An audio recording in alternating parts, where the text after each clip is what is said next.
అంటే చరిత్రలో గతంలో ఎన్నడూ లేని విధంగా భారీగా పతనమైంది రూపాయి విలువ. అంటే ఇంత పతనం అవ్వటానికి అసలు కారణాలు ఏంటి సార్? అంటే హైయెస్ట్ అందుకే ఇది ఫిజికల్ పాలసీ అంటారు దీన్ని. ఆర్బీఐ విల్ కంట్రోల్ అంటే డాలర్ని కన్వర్షన్లో ఐఎన్ఆర్ ఎలా ఉంది అనేది. సో ఎందుకు అంత పెరుగుతుంది అంటే చూద్దాం స్టెప్ బై స్టెప్. ఇప్పుడు ఎవరైనా గవర్నమెంట్కి ఎకానమీకి ఏం పెద్ద ఎఫెక్ట్ ఏం పడదు.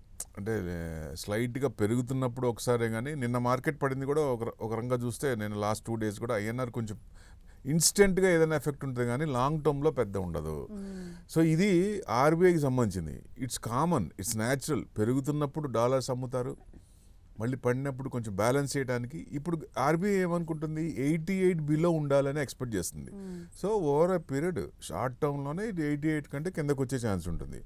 సో ఇక ట్రేడ్ ఇంబ్యాలెన్స్లు ఉన్నప్పుడు అంటే ట్రేడ్ డెఫిసిట్ రాకూడదు. అంటే ఎక్స్పోర్ట్ ఇంపోర్ట్సే ఎఫెక్ట్ వస్తాయి. సో ఆ ఎక్స్పోర్ట్ చేసిన వాటికి మనం పెరుగుతున్నప్పుడు చీప్ అయిపోతాయి. సో ఇంపోర్ట్ కాస్ట్ అయిపోతుంది ఎక్కువ. సో మనకి ట్రేడ్ డెఫిసిట్ కనుక ఉంటే దాన్ని ఇంబ్యాలెన్స్ చేసుకోవడానికి చేస్తారు. ఇప్పుడు లెట్ ఇట్ గో అన్నట్టు ఆర్బీఐ ఉందా అంటే అది మనకు అనిపిస్తుంది, అదేంటి ఏం పట్టించుకోవట్లేదు, గవర్నమెంట్ వదిలేసింది అంటున్నారు, ఎంతైనా పోనీ అంటే విరాట్ కోహ్లీ 100 కొట్టినట్టు ఇది కూడా 100కి వెళ్ళిపోతుందా అన్న ఫీలింగ్ వస్తుంది. సో యాక్చువల్గా అయితే అది కాదు. ఇప్పుడు మీరు వాళ్ళు రిజర్వ్స్ చూస్తారు, ఎందుకంటే $690 బిలియన్ రిజర్వ్స్ ఉన్నాయి మనకి. Where to use and when to exit that. ఎప్పుడు మనం పాటుగా స్టాగర్డ్ అమ్ముకోవాలి, ఎక్కడ అమ్మాలి, డాలర్స్ని ఎక్కడ అమ్మాలి అనేది ఇంపార్టెంట్. అది ఆర్బీఐ కంట్రోల్లో ఉంటుంది.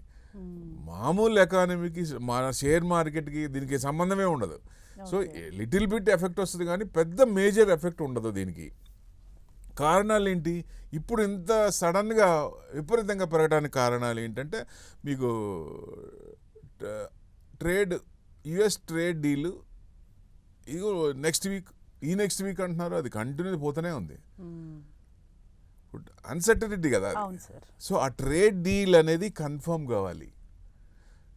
మెయిన్ అది ఇప్పుడు మేబీ ఈ మంత్ వాళ్ళకేంటి క్రిస్టమస్ మెయిన్ యుఎస్కి. సో డెఫినెట్గా క్రిస్టమస్ లోపలే మనం ఇండియా యుఎస్ ట్రేడ్ డీలు చూసే అవకాశాలు ఎక్కువ ఉన్నాయి. 10 to 15%. పీయూష్ గోయల్ గారు కూడా చెప్పింది 10 to 15% అవ్వచ్చు, లేదా 25%. 25% పెద్ద ఫరక్ పడదు, మనకేం ఇబ్బంది లేదు. సో 10 to 15% మిగతా కంట్రీస్కి ఇచ్చినట్టే ఇది కూడా కావచ్చు. ఇది నవంబర్లో వస్తుంది అనుకున్నాం, రాలే. డిసెంబర్లో వాళ్ళకి మెయిన్ క్రిస్టమస్ కాబట్టి ఆ క్రిస్టమస్ ముందు ఒక స్వీట్ ఇది కదా అన్నట్టు ట్రేడ్ డీల్ జరుగుతుంది. సో డెఫినెట్గా అది మంచి అంటే ఎక్స్పెక్టేషన్ రేంజ్లోనే కుదరచ్చు అనేది ఎక్స్పెక్టేషన్. సో డెఫినెట్గా 10 to 15% అనేది మంచిదే మనకి. అంటే ఆ ట్రేడ్ డీల్ వల్ల కూడా దీనిపైన ఎఫెక్ట్ అయ్యే ఛాన్సెస్ ఉన్నాయి సార్? ఇప్పుడు ఉంటాయి కదా. ఇప్పుడు ట్రేడ్ డీల్ జరుగుతున్నప్పుడు మనకి డాలర్ ఐఎన్ఆర్ కన్వర్షన్ అవన్నీ కొంచెం కంట్రోల్ ఉంటాయి. సో మనకి ట్రేడ్ ఇంబ్యాలెన్స్ కాదు. సపోజ్ ఇప్పుడు వాళ్ళకి మనం కట్టాల్సింది, ఇప్పుడు మనం ఇంపోర్ట్ ఎక్కువ చేసుకుంటే ఎక్స్పోర్ట్ ఎక్కువ చేసుకుంటే ఇంబ్యాలెన్స్ అవుద్ది, ఎక్స్పోర్ట్ ఎక్కువ చేసినా ఇంపోర్ట్ తక్కువ చేసినా ఇంబ్యాలెన్స్ అవుద్ది. మనం వాళ్ళకి పే చేయాల్సి ఉంటుంది, వాళ్ళు మనకి పే చేయాల్సి ఉంటుంది. ఆ ఇంబ్యాలెన్స్ ఎలా కరెక్ట్ చేయాలి, ఎట్లా తీసుకోవాలి వాళ్ళ దగ్గర నుంచి? ఇప్పుడు ఒక కంట్రీకి మనం పంపించినప్పుడు వాళ్ళ నుంచి మనం ఏం తీసుకోమనుకోండి, అది ఎట్లా తీసుకుంటాం డబ్బులు? ఆ రిజర్వ్స్ అనేది వాళ్ళ దగ్గర మన రూపీ ఉన్నప్పుడు హౌ టు బ్యాలెన్స్ దట్.